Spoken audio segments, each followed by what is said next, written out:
Hello everyone. Today I am going to discuss the fifth problem of AtCoder beginner contest 354, which is remove pairs. So what is the problem? We are given n cards. Takashi and Aoki are playing a game with n cards. The front side of the ith card has AI written on it and the back side has BI written on it. Initially the n cards are laid out on the table with Takahashi going first. The two players take turns performing the following operation. Choose a pair of cards from the table such that either of the numbers of the front sides are the same or the number on the back side are the same, and remove those two cards from the table. If no such pair exists, then they cannot perform the operation, and the player who is first to be unable to perform the operation loses. Okay, so let's take one example. Let's take this example only. Let me write the example here. So here you can see that the first card and the third card could be removed together, and similarly the second card and the fifth card could be removed together. Okay, and there is no card matching with the fourth card, I think. No, also the first card and the fourth card could be removed together because both of them contain one in it in the front side. Okay, I hope you get it. Yeah. So what is the move sequence? So let's say Takashi is going first, so he takes out the first and the third card. Okay, then Aoki can win by removing the second and the fifth card, because after removing the four cards there is only one card remaining, and Takashi can't remove the fifth card. So Takashi is unable to do the operation, so Takashi loses. Similarly, if Takahashi chooses the first and fourth card, then Aoki can win by removing the second and fifth card, similar to the first and third, and these two cases are similar. And for the third case, Takahashi is drawing the second and the fifth card, second and the fifth. So Takahashi can remove first and third and win. Okay, sorry, Aoki can remove the first and third card and win. Okay, so how we can solve this problem? So for solving this problem, one thing you have to know is about the games. Like this type of problems are similar in competitive programming, where we are doing some operations. Okay, and each player gets one turn, and they are playing optimally, and we have to determine the winner. So what we do is that we take one state of the game. Okay, we take one state of the game and whose turn is it, and we try to determine that which player is winning from the current state. Okay, so let's say that all the cards are removed, only one card or zero card are remaining. So let's say all the cards are removed and only one card or zero card are remaining. Then the player whose turn is the current turn will be losing. Okay, let's say there is only one card or zero card, so less than equals to one cards are remaining, and whose turn is it, let's call it turn, then he will lose. So our recursion state or our game state could be defined by two things. One is the mask of the cards which are taken, so we can call it bit mask because we will be using bit mask, and another one is turn, which whose turn is it. How we are identifying that we have to use bit mask? Okay, because the constants here, the constants on n is 18, which is quite less, so we can think about bit mask solution. Okay, so what is bit mask? So we will take one bit mask of all zeros from 0 to n. Okay, we will take the first bit mask. The initial state of the game is all zeros, all n zeros. Okay, now when a player removes two cards, we'll mark those indices as 1. So let's say the Takahashi is removing the first and the third card, so we'll mark the first and third index. So initially all 5 are zeros. Okay, all 5 and zeros are zeros. Initially the board state is 0 0 0 0 0 and 0. 0 means the current turn is of Takahashi. Now Takahashi will remove the first and third card. Takahashi will remove the first and third card. So the state of the game will be 1 0. So let's think about indexing from the right end, because we are using bit masks. So first and third card are removed, so the bit mask will be 1 0 1 0 0. Okay, kind of this, and the turn will be of Aoki.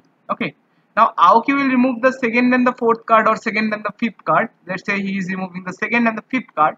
So 1 0 1 1 0 will be the state of the state of the game, and the turn will be of Takahashi. Now here you can see 1 0 1 1 1, I think, and 0. So current board has only current game has only one card left, and the turn is of Takahashi, so Takahashi is losing. Okay, so Takahashi is losing. So the problem turns to bit mask problem. Okay, so the overall time complexity is 2 to the power 18, and for every element we are doing some order of n operation, so it will be 2 to the power n into n, kind of order of 2 to the power n into n, which is definitely possible with the current constraints. Okay, I hope you get it now.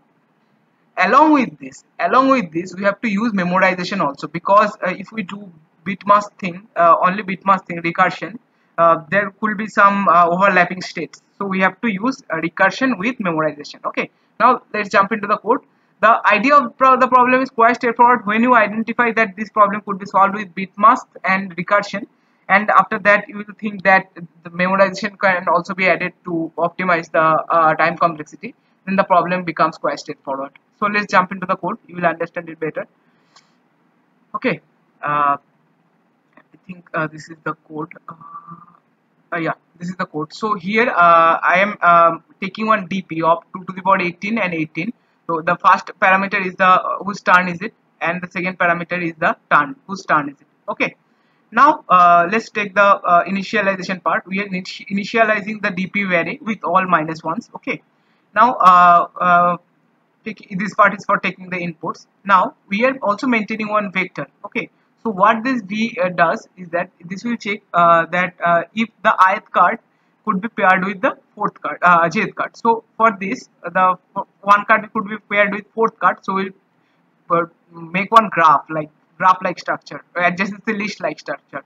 So one could be paired with 4. Okay, now two could be paired with 5.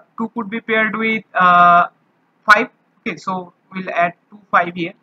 I think one could be paired with 3 also, so we'll add 4 comma 3 here in the adjacency list. Okay, that's how we are building the vector, v vector. Okay, if the front is equal or the rear is equal, we are inserting the jth element in the ith elements in adjacency list. Okay, now let's come into the recursion part. In the base condition, if the mask is full, okay, so all the elements are taken, we'll return 1 minus turn. Okay, now this we'll check the memorization. This part is for memorization. If the state is already reached, then we'll return the state. Okay, now we'll iterate, we'll create one remaining array. So remaining array means that which indices are not taken yet.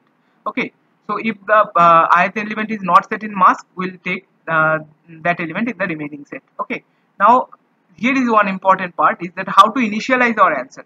So let's say who is answer means that who is winning. So if the current whose turn is it is not able to make any move, then who is winning? His opponent. So we are initializing this with 1 minus turn. That means whose turn is it will be losing if he can't make any winning move. Okay. Now we are iterating over all the remaining elements, remaining in cards, and also all the cards which are present in the adjacent list of the current card. So we'll remove the ith card and the jth card, and we'll check if the jth card is not set in the mask. Okay, if the jth card is not set in the mask. Now here another important thing is that we are doing two operations. Okay, so if turn equals to 0, that means he is trying to win, right? So we have to take answer equals to answer and bitwise and the next recursion state. The next recursion state is similar, but the operator is changing. When turn is 0, the operator is and when turn is 1, the operator is or. Why? Because if we get only 1 0, then we can say that the current turn player is winning, and if we get only 1 1, then the current turn player is winning. I hope you get it. If you have any doubt in this part, you can always ask in the comment section. I'll try to reply the doubt. Okay, and at the end we are returning the answer. The rest of the part is quite straightforward. Only thing you have to do in the problem statement is to identify the bit mask, that bit mask to be used, and then you have to identify that memorization has to be used, and the rest part is quite straightforward. And this type of problems are I think familiar in competitive programming. Okay, I'll provide the link of the code in the description box also. Please, if you find this helpful, please like the video and subscribe to my channel, and also share among your peers. Okay, thank you.